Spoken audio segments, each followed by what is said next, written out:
So I'd like to introduce our two guests today. Miguel Syjuco from the Philippines received the 2008 Man-Asian Literary Prize and the Philippines' highest literary honor, the Palanca Award, for the unpublished manuscript of Ilustrado. Illustrado is his first novel. Today, he is joined by his former teacher at Adelaide University, Nicholas Joes, who now heads the Australian Studies Department at Harvard. Nicholas Joes is originally from Australia and is the author of The Rose Crossing, The Red Thread, and other novels. He's also the general editor of the Literature of Australia, an anthology. He was president of Sydney Pen from 2002 to 2005, and as we have discussed, he is currently visiting chair of the Australian Studies Department at Harvard, where he currently teaches contemporary writing from Asia and the Pacific. Thank you. Thank you. Thank you all for being here for this opportunity to get to know Miguel Syjuco better and to hear about his extraordinary new novel, Illustrado. I'm Nicholas Joes, and on behalf of the 3,400 members of PEN, I welcome you to this PEN World Voices Festival of International Literature. And let me thank all of the sponsors and supporters of this wonderful festival and our host venue here today, the Cervantes Institute, and especially the volunteers who are hovering all around who have made this happen. The festival runs through today and tomorrow, and there are more events in the program and online if you want to find out about that or indeed get involved with PEN. You'll notice the empty chair here. It's a PEN tradition all around the world to have an empty chair dedicated to one of the many writers who are unable to be here because they're detained, they're not allowed to leave their country, they've been killed for their writing, voices we need to hear but can't hear from in person. There are 900 of those writers on the PEN case lists at the moment. I would like to dedicate this empty chair to one of those people, my good old friend Liu Xiaobo in China, who was sentenced to 11 years imprisonment in February this year for activities in relation to peacefully expressing his views for change in China. And there's a document about him and something you can sign out there in the foyer. So, Illustrado. Congratulations on the book, Miguel. Thanks, Nick. It's had an extraordinary start to its life, winning the Man Asia Prize in 2008 in manuscript form and the Palanca Prize in Manila, the grand prize for fiction. Since that time, it's been sold in many different countries and in translation, I assume, too. Yes. As an aside, it would be interesting to hear about the prospects for Spanish language translation of the book after some of the discussion at the last panel. Yes. And it's published this week here in the United States by FSG. So I wonder to start with, if you would just tell us a little bit about the book, perhaps starting with the title. What is Illustrado? Illustrado refers to a group of young men in the late 1800s who left the Philippines. They're young Filipinos who went to Spain and other points in Europe, studied all they could about liberal ideas, military strategy, engineering, any arts, for example, and returned to the Philippines and became an integral part of our Philippine Revolution of 1896. And this is what we refer to as the Ilustrados. Ilustrado, literally, when translated into Spanish, means enlightened. And these were these enlightened young men who brought these ideas and lobbied for first reform in the Spanish government for better conditions for the Philippines. and then when that wasn't working, returned and took part in the war, many of them becoming generals and leaders. So that's the book being in part a historical novel spanning 150 years of this very interesting and colorful and tumultuous Philippine history. Illustrado refers to those characters. Illustrado also refers to the elite. In the Philippines, there's a connotation of Illustrado as the rich, as the educated, as the people who aren't part of the masses, and as the leaders. And the book is very much engaged with the political and with the religious and with the failure overall of those people, those elite, educated folks who have led us and failed us over our long history, consistently, administration after administration, generation after generation. So, in a sense, the book is an indictment of this class and of these leaders. And in a third way, the Illustrado also refers to, I wanted it to refer to the Filipinos, the Filipino diaspora, which consists of 9 million, maybe even more Filipinos now living outside the country. They're also learning all they can.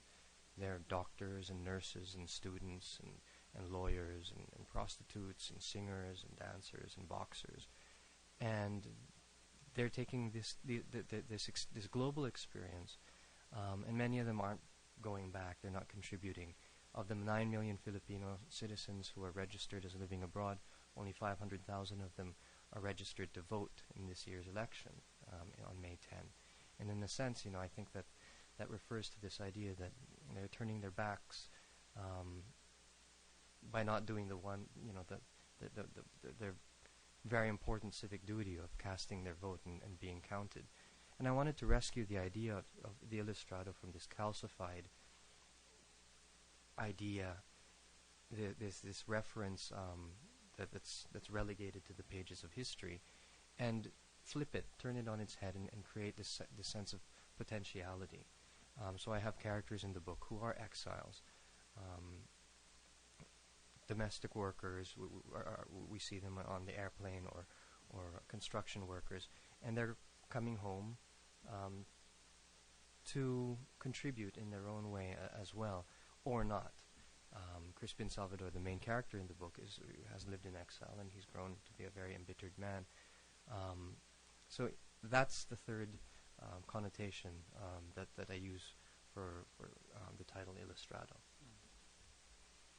And so you mentioned Crispin Salvador is one of the two protagonists of this novel, I would say.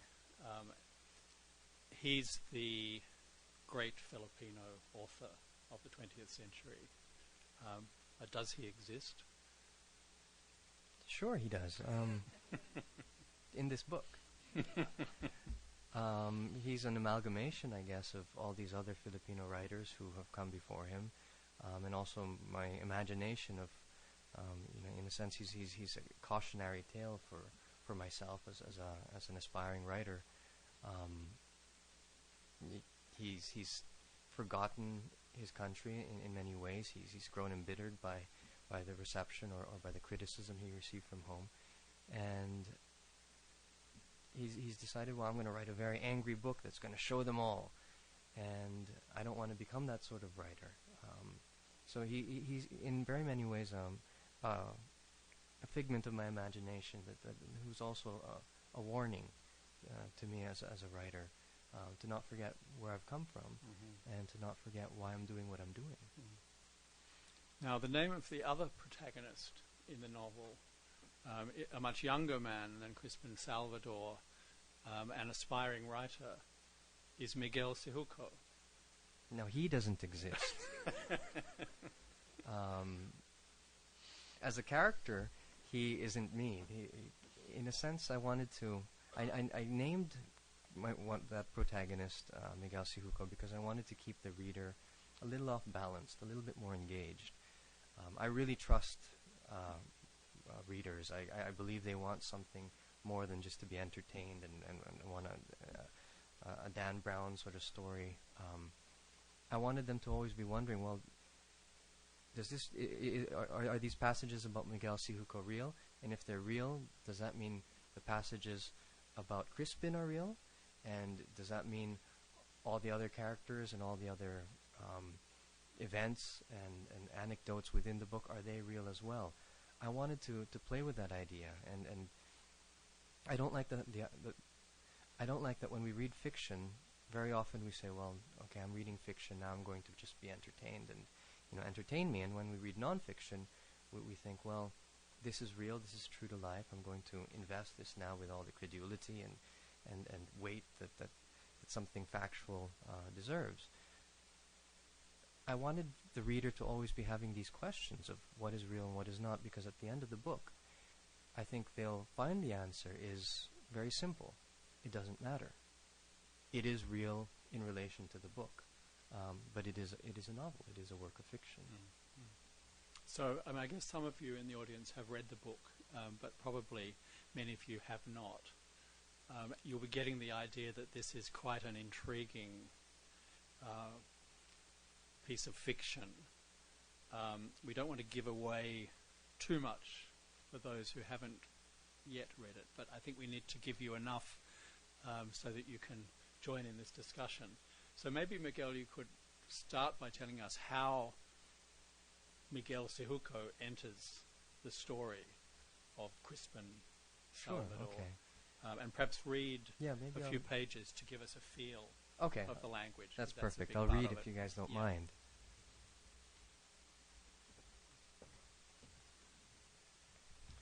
So this is from the beginning, the prologue. The panther lurks no longer in foreign shadows. He's come home to rest. Crispin Salvador's fitting epitaph, by his request, is merely his name. From an unattributed obituary, the Philippine Sun, February 12, 2002. When the author's life of literature in exile reached its unscheduled terminus that anonymous February morning, he was close to completing the controversial book we'd all been waiting for. His body, floating in the Hudson, had been hooked by a Chinese fisherman, his arms, battered, open to a virginal dawn. Christ-like, one blog back home reported sarcastically. Ratty banded briefs and Hermenegildo Zegna trousers were pulled around his ankles, both shoes lost. A crown of blood embellished the high forehead, smashed by crowbar or dock pile or chunk of frozen river. That afternoon, as if in a dream, I stood in the brittle cold outside the yellow police tape surrounding the entrance of my dead mentor's West Village apartment. The rumors were already milling. The NYPD had found the home in disarray. Plainclothes detectives filled many evidence bags with strange items. Neighbors reported having heard shouts into the night.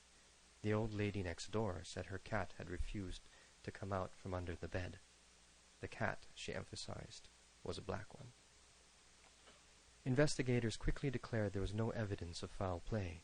You may recall seeing the case in the news, though the coverage was short-lived in the months following September 11, 2001. Only much later, during lulls in the news cycle, was Salvador mentioned at any length in the Western media.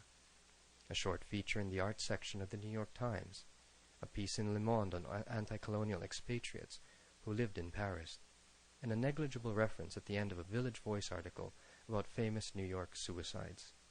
After that, nothing. At home in the Philippines, however, Salvador's sudden silencing was immediately autopsied by both sides of the political divide. Both the Philippine Gazette and the Sun traded blows with Salvador's own Manila Times, debating the author's literary and indeed social significance to our weary country. The Times, of course, declared their dead columnist the waylaid hope of a culture's literary renaissance. The Gazette argued that Salvador was not an authentic Filipino writer because he wrote mostly in English and was not browned by the same sun as the masses. The Sun said Salvador was too middling to merit murder. Suicide, each of the three papers concluded, was a fitting resolution. When news emerged of the missing manuscript, every side discarded any remaining equipoise. The legend of the unfinished book had persisted for over 2 decades, and its loss reverberated more than its author's death. Online, the blogosphere grew gleeful with conjecture as to its whereabouts. The literati, the career journalists foremost among them, abandoned all objectivity. Many doubted the manuscript's existence in the first place. The few who believed it was real dismissed it as both a social and personal poison. Almost everyone agreed that it was tied to Crispin's fate.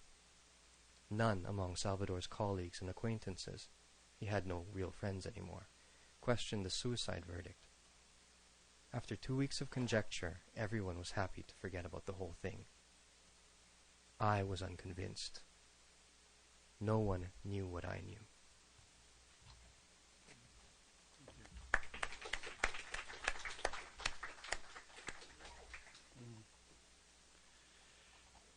Now, as I read this novel, I see it as about, well, at least 2 things. One is the Philippines. It's incredibly rich with not just informed insight, but a very concerned engagement with the politics and the turbulence and the life experience of the Philippines.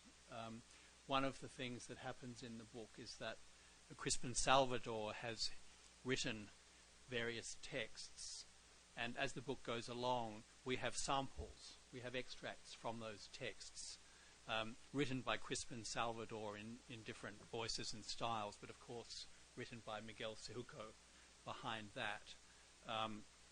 And that gives us a rich experience of Philippine history, but also the present there. The other thing the book is about is literature. And being a writer, about the ambition to be a writer and to become part of literature, world literature. And these 2 things are 2 ends of a spectrum, if you like, or they're in a complicated relationship. Literature written in English, aspiring to be universally recognized, or sort of universally recognized, and then the specifics of the Philippines and its politics. Now, in writing the book, which of those 2 poles is more important to you, or can you not separate them from each other? Why do these 2 things together?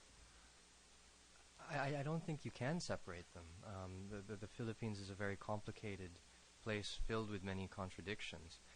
And I think my work, especially this work, likes to play with those contradictions. And in a place as complicated as the Philippines, you know, we've got politics, we've got religion.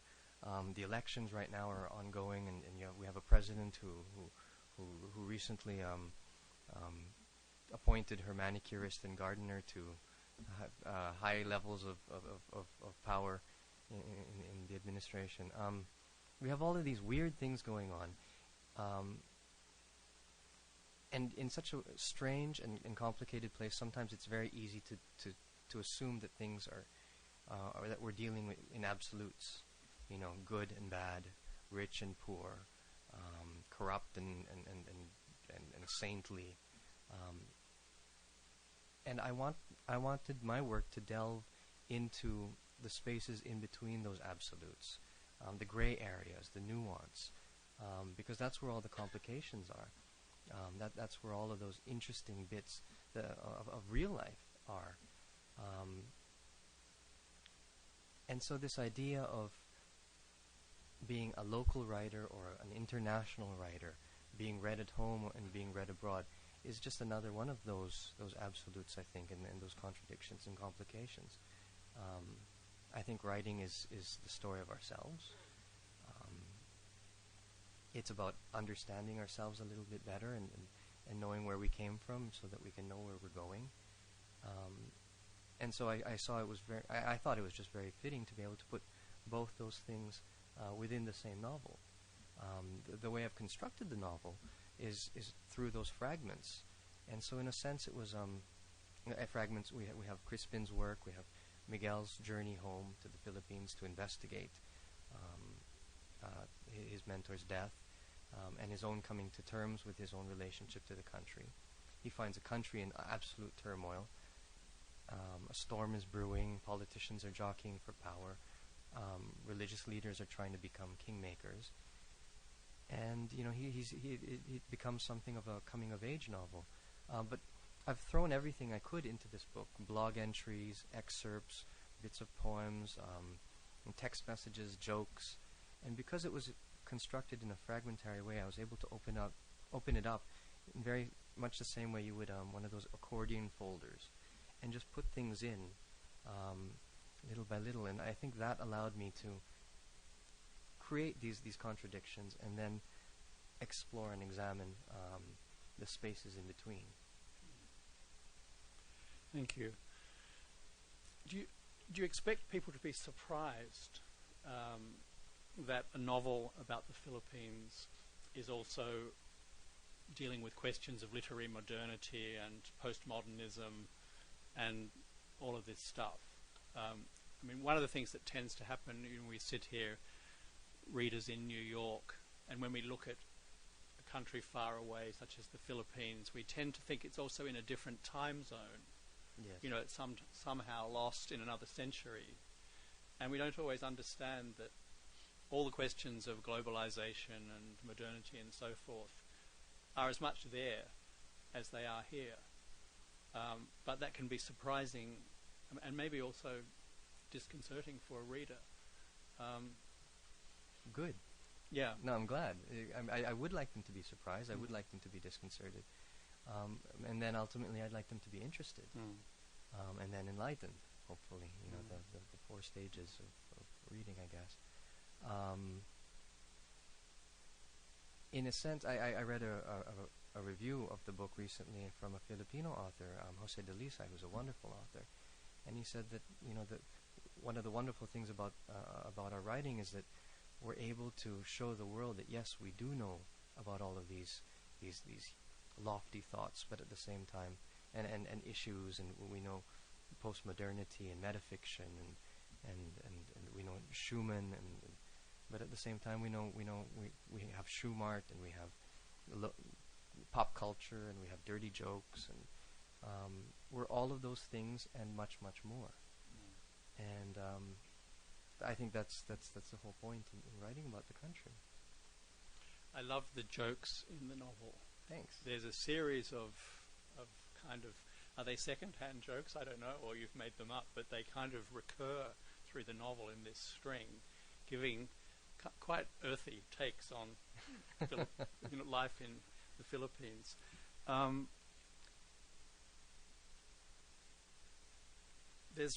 Perhaps we could read one of them. Sure. Just to give the audience an idea. I don't know whether this is appropriate or not, but I can read it if you like. No, I'll go with whatever you like. Nick's going to give me the dirtiest one there, I know. I am, because it's... Okay, very good. So I've created these ongoing jokes within the book, and most of them are, well, if not all of them, are jokes that exist within popular culture. And my thinking was that if you can explain to the rest of the world our humor, then they can really understand who we are.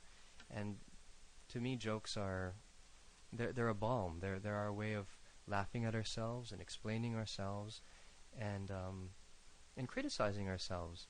And so I've created these strings of jokes with recurring characters.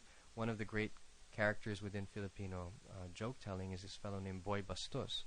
Bastos meaning sort of brash and gross and disgusting. And I wanted to explore the origins of Boy Bastos.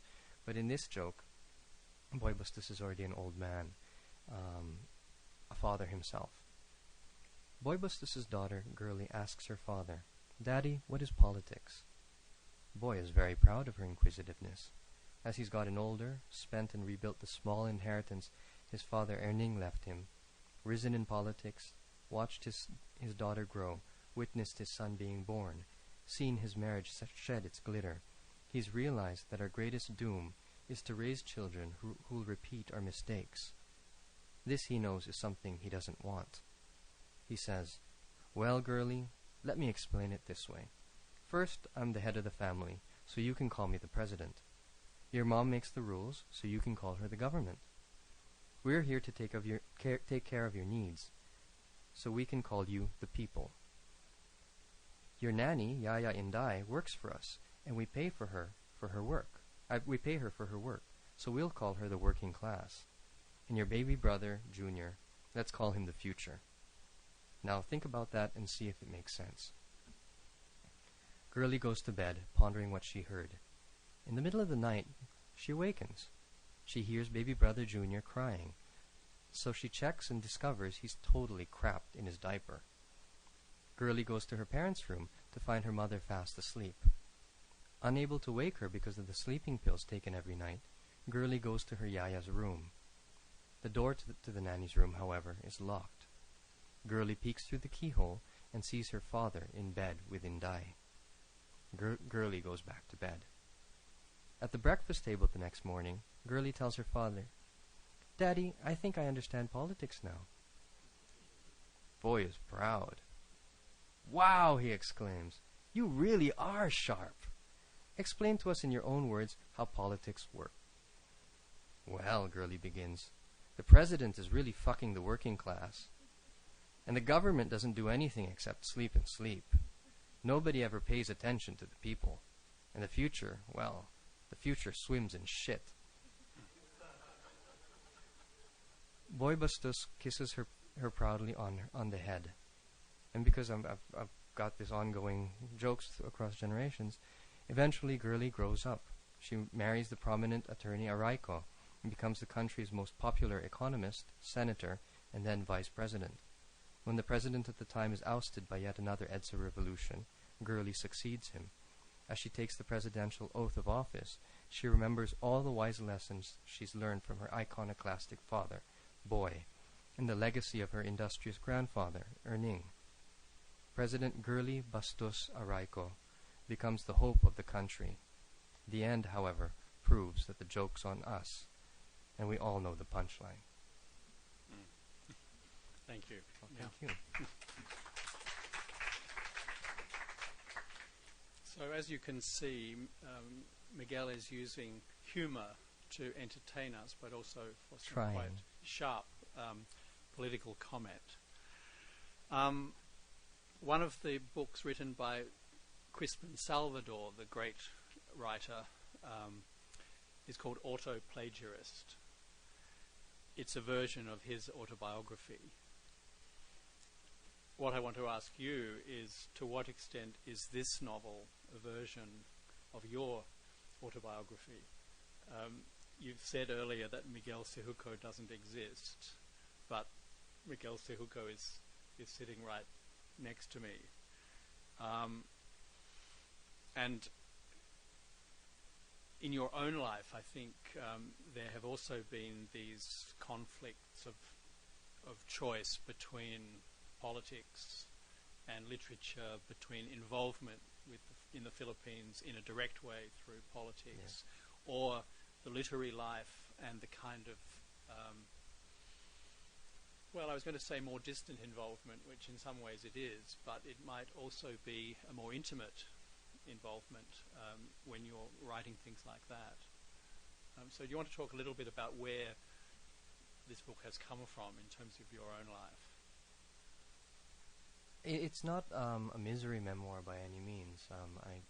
I don't take from my life and then just turn it into fiction for whatever. In a sense, the book does take from my own experiences and my own thoughts and my own guilt and my own grappling with many of those issues that I, as a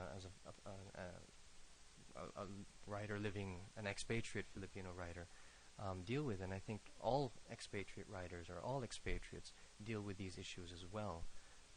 The idea that, yes, maybe we should be going home. Are we remitting enough money? Did I donate enough when there was a big flood, since I'm earning in dollars? Should I go home and teach? And then these thoughts that, well, I'm doing a good job as creating a career in a place where I'm able to create a career. I'm working hard. I have a really tough life. I'm away from my friends and my family, and I have to make rent each month. So it is difficult. But then you wonder, well, maybe I'm just making justifications. And these are, I think, issues that anyone living abroad, living away from home when their country is a country that's troubled, I think these are things they all feel and think of. So I do take from my life in that sense the themes, the ideas, the frustrations, the hopes, not the biographical details, not the facts or little bits of information that you see about Miguel or about the Philippines. Those aren't important. To me, what's important within the book are these larger themes.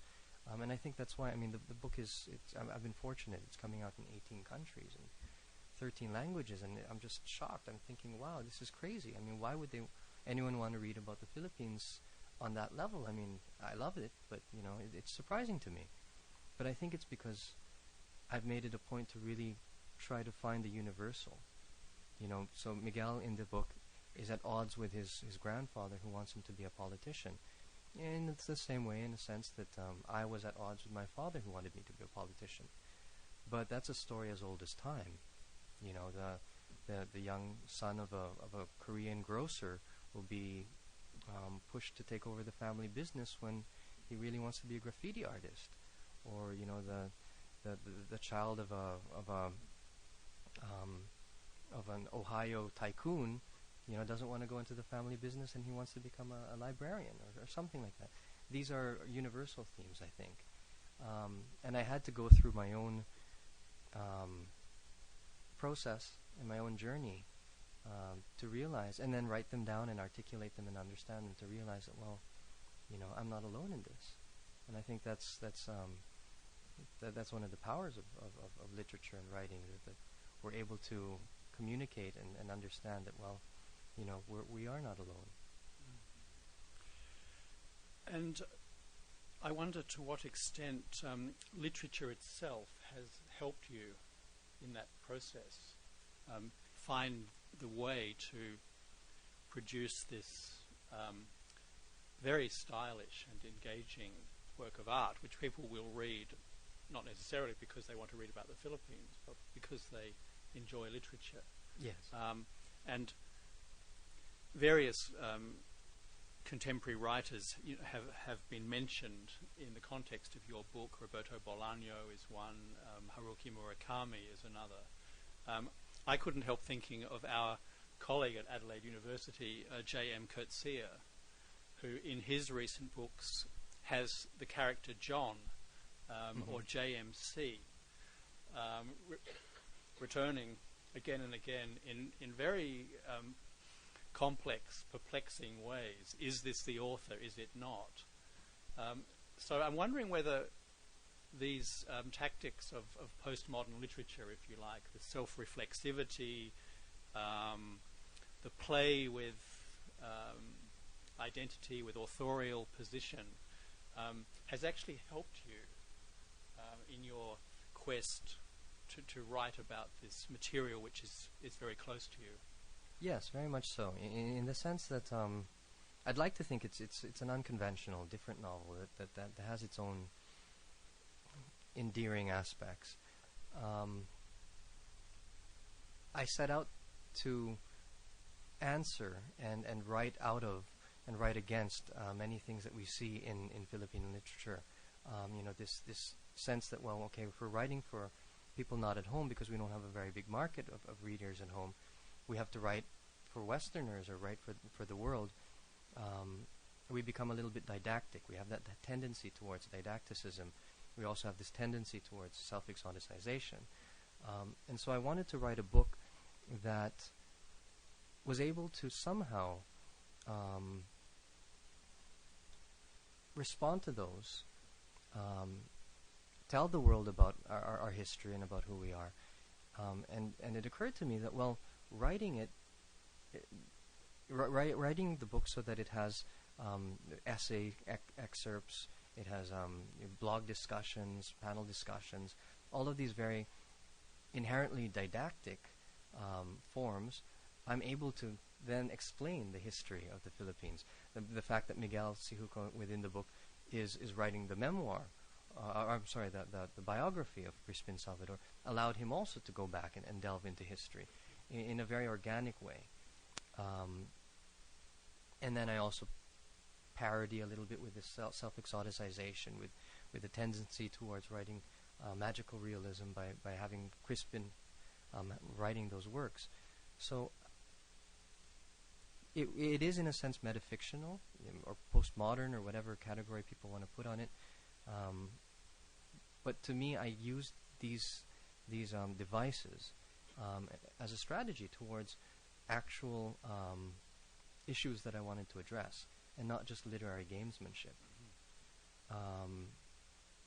Miguel Syjuco isn't just there because I wanted him to be cute, or me to be cute. I wanted him to be there because the book is very much about identity, and how I believe that we have to get beyond these preoccupations with identity for us to move forward as a literature, and as a reading culture. So everything in the book, at least, was for me by design.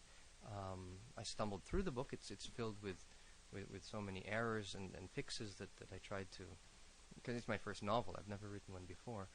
But I felt that it helped me work through many of the things that I was dealing with as a Filipino writer. Well, there's a lot of parody in the book, to use your word. There's a lot of irony. There's a lot of pastiche. I love some of the passages from Crispin's earlier novels. There's a kind of a Marxist novel written in the 1960s, if I remember. What's it called? Red Earth. Red Earth. And you do all that stuff so well. Well, thank you. Was that hard, or does that just come naturally to you, that sort of kind of impersonation? That was fun, actually. I think a lot of writers, when they don't want to write, will go and think of all the titles that cool titles of books that they want, just like musicians will think of their album or song titles, when you're in the shower, when you're going for a walk. So that was fun. I was able to write in the book this vast array of different types of writing in different genres and different forms without actually having to write them. But in a sense, it was also, which is good because it's fun. We're all lazy sometimes. But at the same time, Philippine literature has been. We don't have things like the detective novel. We don't have a very big young adult tradition. We don't have a grand seafaring novel. Mostly all of the novels that are coming out of the Philippines are very, they tend towards social realism. We don't have pulp fiction so much, at least not in English. And I wanted to write those books. I wanted Crispin to write them to set that to set that precedent. These have been written. They can be written. They can be interesting from the point of view of Philippine culture. So I wanted to write books that I didn't have time to write, and so that's what I did. But I love schlock. I love texts that we were talking about it earlier. Cliches. I love movies and songs and style that are so cheesy, so bad that they're good. They're beautiful in their way, and I like playing with that a lot in my work. Great. I think we have some time for questions from the audience. So if anyone has a question or a comment for Miguel, please. I think there's a microphone you may want to use. You grew up in the Philippines. I guess now you're living in Canada. You Yes. studied in Australia, but Crispin is found floating in the Hudson River. Yes. Why did you pick New York? I lived in New York for some years. I did a master's here. The Filipino writer living in New York City appealed to me. That would be me if I could afford it. I'd be here if not for that woman over there who I followed around the world, Edith. Now she's right over there beside the guy in green. I fell in love with her, and we moved to Australia. We were living here, and then we moved to Montreal because she got into McGill.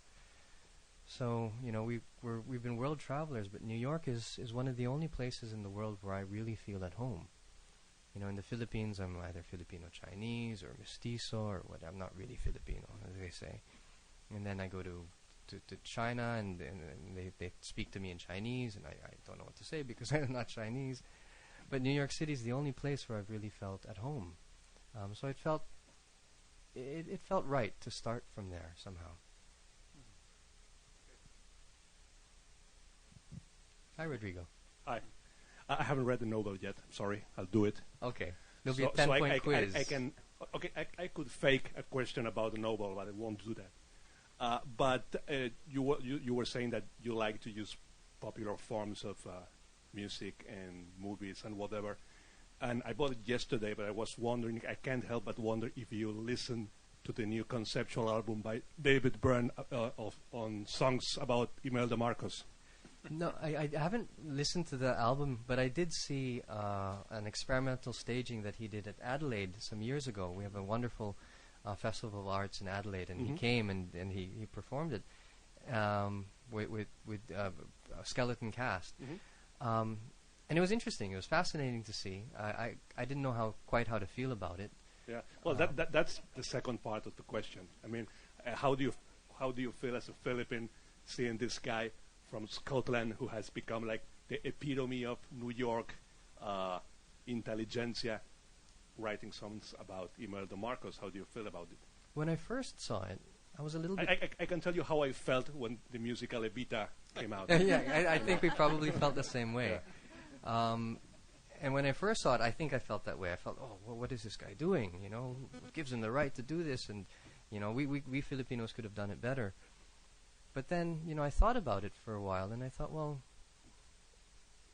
if Shakespeare can write about a Scottish king, and if I can write about, characters from all over the world, why can't he, in a sense? And so he's writing about Imelda. There's nothing stopping us Filipinos from doing that as well. In a sense, every text or every book or every album we publish is part of the conversation. I hope so. Or Celine Dion. But if I can say, as a reader of the book... I will. But can I say, as a reader of this novel, you're waiting for Imelda Marcos, and particularly the shoes, and you're waiting and waiting, and it doesn't happen, it doesn't come. And then towards the end, suddenly, there's just one paragraph where... Yeah, there they are. Yeah, it's raining shoes, hallelujah. Yeah. Yes, sir. Can we have the mic?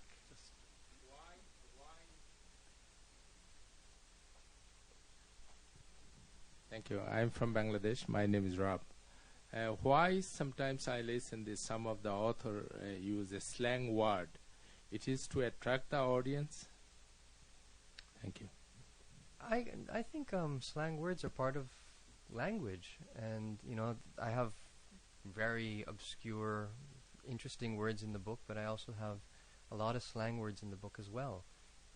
Again, I like taking from opposing absolutes of high culture and pop culture and putting them together. I think slang is just the way we talk now, and so therefore, I think it's just a question of verisimilitude. I think. It's my first book, so I have no authority.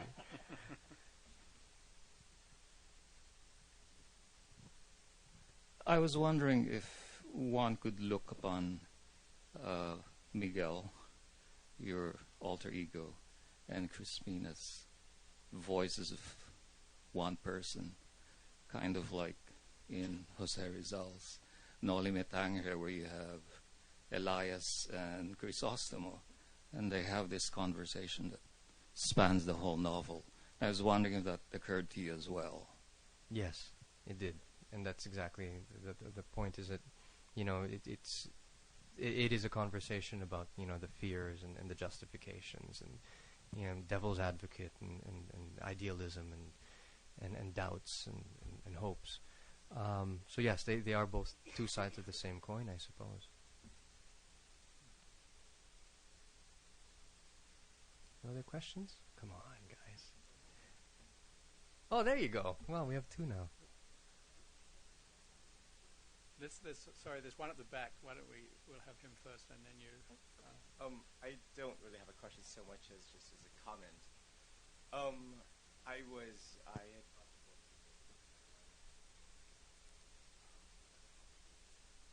Thanks. No, I'm just joking.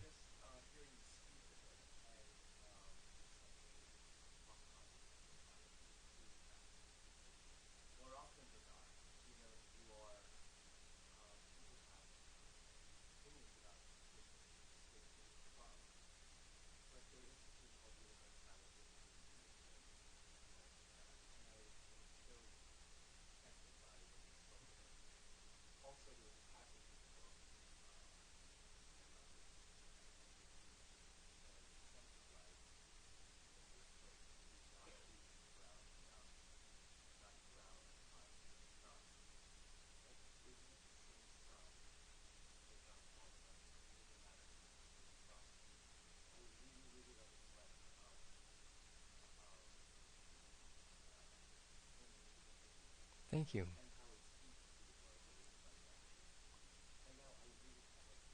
Oh, good. That's great.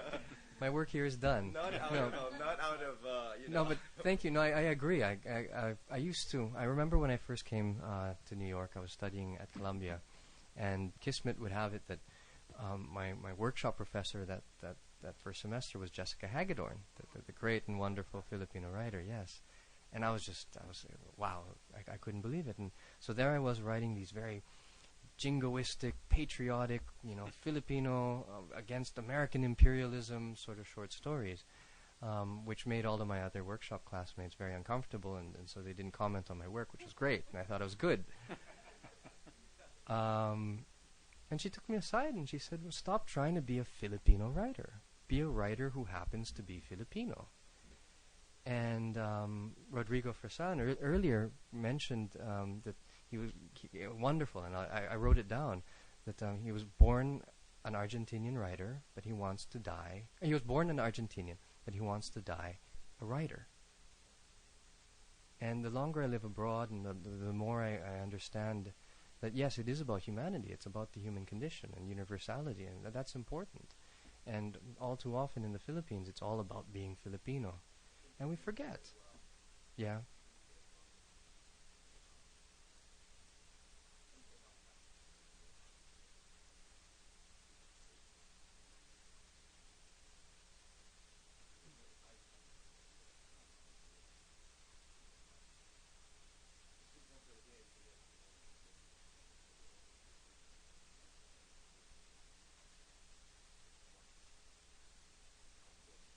Yes. Right. Right. Thanks. And your question? My question is actually about the Philippines, for those of us who are not too knowledgeable about that country. I know that Tagalog, whatever, Tagalog, yes. is the official language, but I believe that there are a lot of languages. So when you've said that, for example, publishing is not what it could be in the Philippines, is it partly due to, well, not 100% literacy, but also a multilingual environment? Yes, and it has been traditionally for generations, really. And we have two national languages. We have Tagalog and we have English. English is the language of instruction and governance, and all the major newspapers are in English. And yet we have a population that isn't very literate or completely literate or comfortable in English. No, exactly. We have more than 50, up to 80 languages and dialects. 87. 87. Right. But, that's the whole point that I made the point earlier in one of the panels, that we were ruled by the Spanish for 350 years.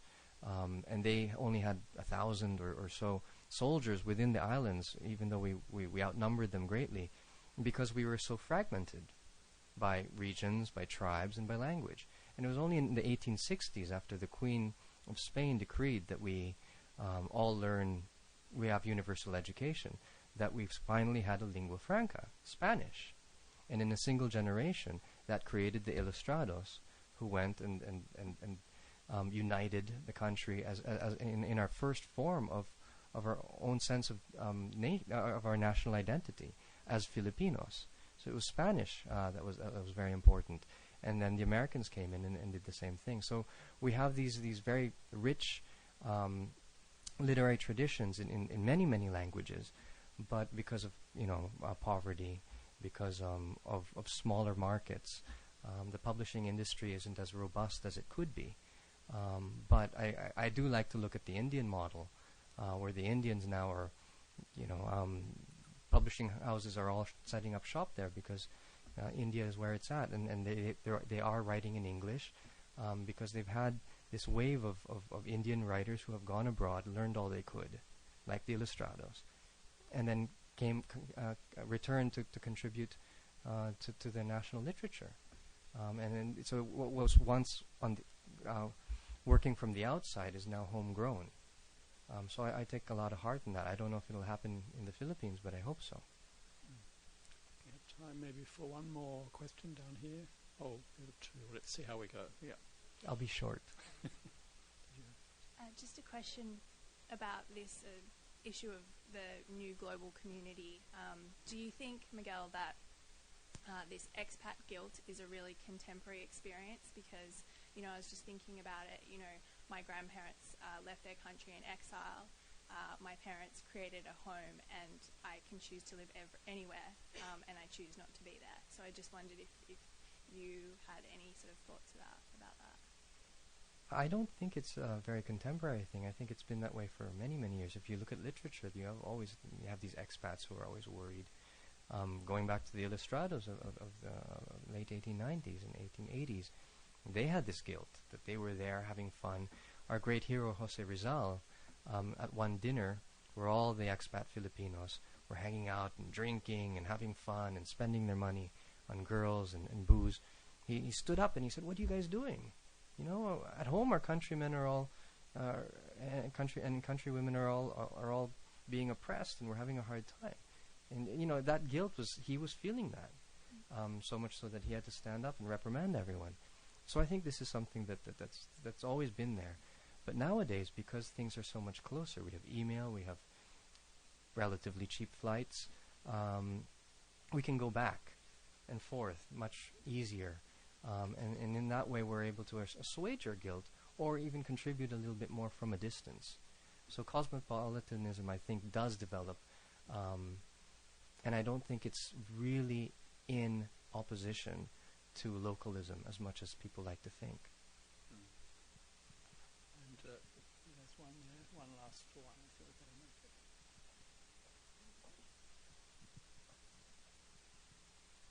This is a very practical question. Is the book released in Manila yet, or are you going to be going there to release the book and speak about it? Yes. And a follow-up question also, is it being released in Tagalog and other Filipino languages, or just Tagalog? That's a good question. Thank you.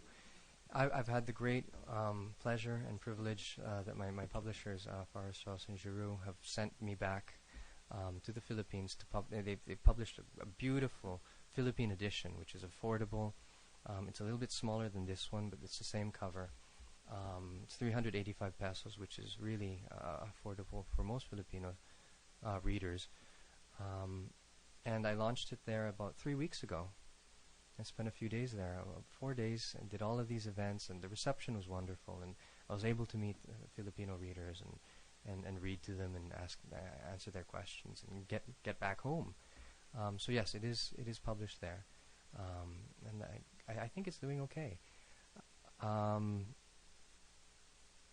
I was worried because it's a mirror to our society, and sometimes we don't want to look at the mirror, but thankfully people it's given a voice to a lot of the frustrations I think we all share about the Philippines. And the second part of your question is what? Sorry, what was it? Tagalog. Oh. Edition, yeah. I'm still waiting for an offer.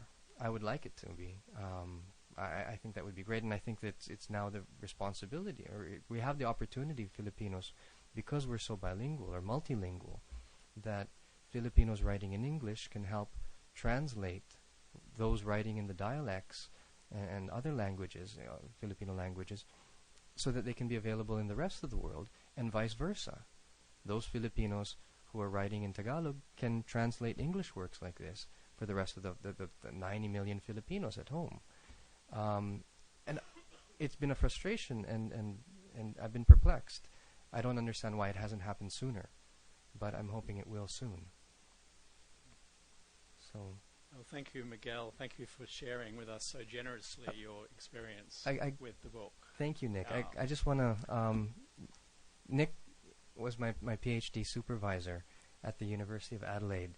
He was there since I even proposed this book, before I even started writing page one. He put up with all of my crazy ideas and read through all of my drafts.